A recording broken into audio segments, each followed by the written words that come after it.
Hello, this is Book a Day, and today I'm going to be talking about Critical Failures 3, A Storm of S Words.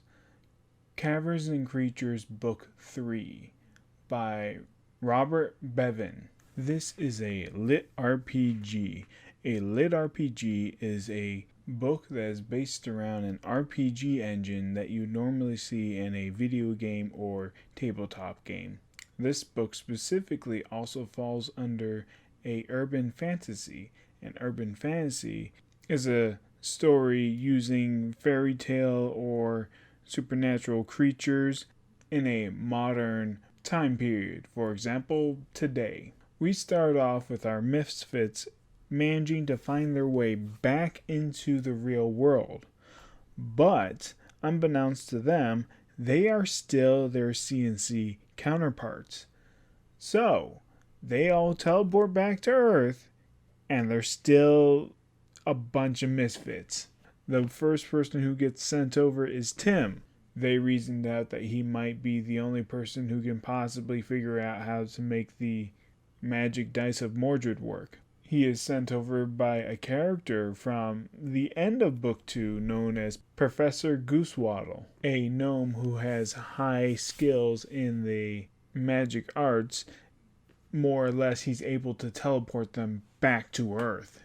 One of the things that they quickly realize after they return back to Earth is they still have access to their skills and magic. Tim quickly finds out that Mordred is actually still alive and had been surviving in the freezer off of the frozen chicken. Because Tim is still a halfling and Mordred is still an obese nerd, when Tim goes to open the freezer door to check on Mordred to see how dead or beyond decay he should have been, he finds Mordred squatting in the corner pooping. Then he makes a mad dash for it with his pants hanging around his ankles and jumps in his car and drives away.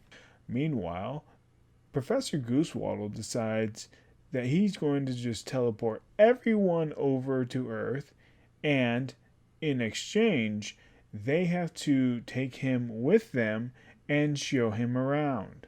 This is a completely new world to him, and Professor Goosewaddle is extremely curious and loves to toy around with things. We find out that Cooper was stabbed by a poison-coated blade, and Julian and Professor Goosewaddle have to go and figure out how to get him an anti-venom. Because of this, we are introduced to a new character, Stacy, a attractive brunette girl who works at the local anti-venom pharmacy, for lack of a better term. I'm not gonna lie, there is a specific term for it and I can't find it, but there is a specific job title for this I can't remember. She is the assistant to the professor, and she helps out Julian, Professor Goosewaddle, and Cooper in trying to find an anti-venom for him. Unfortunately, she can't just give him anything because she needs to have a specific process take place in order to develop the anti-venom. But because they're still kind of running on video game logic, they just grab whatever anti-venom they have for scorpions and then just apply it to Cooper, and he's good. No rhyme, no reason. Stacy even points out that it's astronomical chances that would have worked. So yeah, board game logic. After they try and do a few things and pretty much wreck the place, Stacy decides to follow along with them for whatever reason. Meanwhile, Tim, Chaz, and Dan are trying to find a large vehicle that they can tote around Cooper and the others without looking too suspicious. So they look up the nearby sex offenders, which apparently a bunch of them all live on the same road. Okay. To go and charm them and have them help them get the guys around. Meanwhile, Catherine has a minion. The minion has a name. I can't remember it. I don't care enough. The two of them were locked up in the freezer because it's the darkest place that they can be kept without being harmed by the sun. Catherine is very new to being a vampire, and yes, By the end of book 2, she got turned into a vampire. Who didn't see that coming? Her little buddy immediately takes to the idea of eating her animal companion, Butterbean, but she ain't having any of that. So she throws him out the window, and he decides to go AWOL, thus leading into one of the stupider arcs of the story. Now, if you haven't figured it out by now, Catherine isn't very smart. It shows off so well by the way she handles different situations, like accidentally letting loose a vampire in an urban setting like this, and just ignoring the situation. Meanwhile, Tim and the guys are being pulled over after they have charmed a sex offender, whose name is Randy, by a cop because he saw Tim in the front seat with him, and the cop actually recognized Randy personally as a sex offender. The cop, who is named Dennis, pulls them over, starts giving Randy a hard time, and then tells Tim to get out so he can have his fun with him first.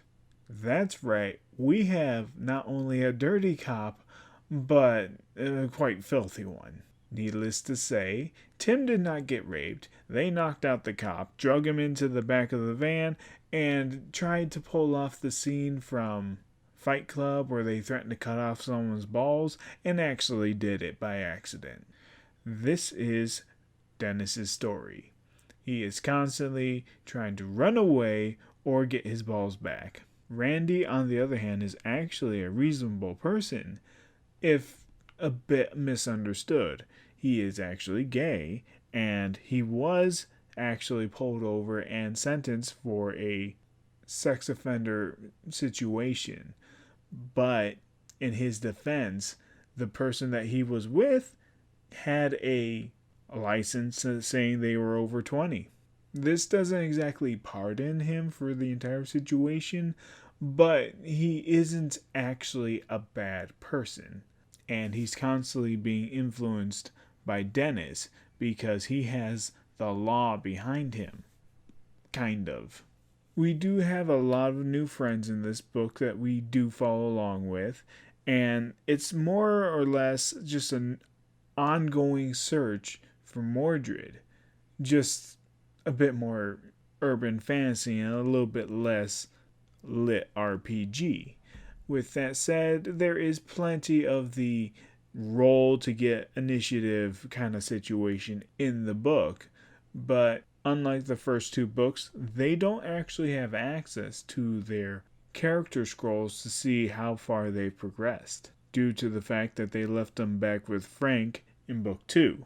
The book is a lot of fun.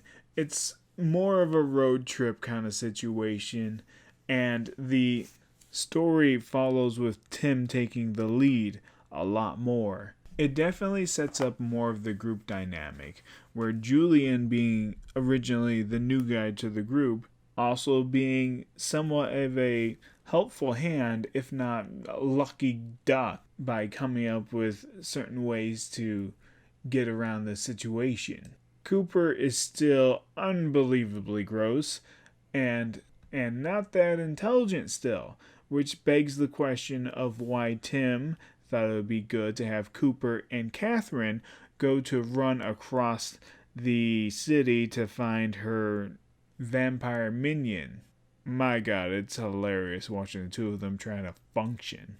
If you're into a good old-fashioned comedy with some lit RPG and fantasy themes, this is going to be an excellent read for you. The whole series has been fun to read and just so many laughs. I'm going to have to give this one a solid 4 out of 5. It's a great read, but it kind of follows the original theme of the story, which is a D&D knockoff. It's not straying away from what it's trying to be. It just doesn't follow the lit RPG that I came here for. Not as closely, I should say. Alrighty, this has been Book a Day, and I hope you have a good day. Bye-bye.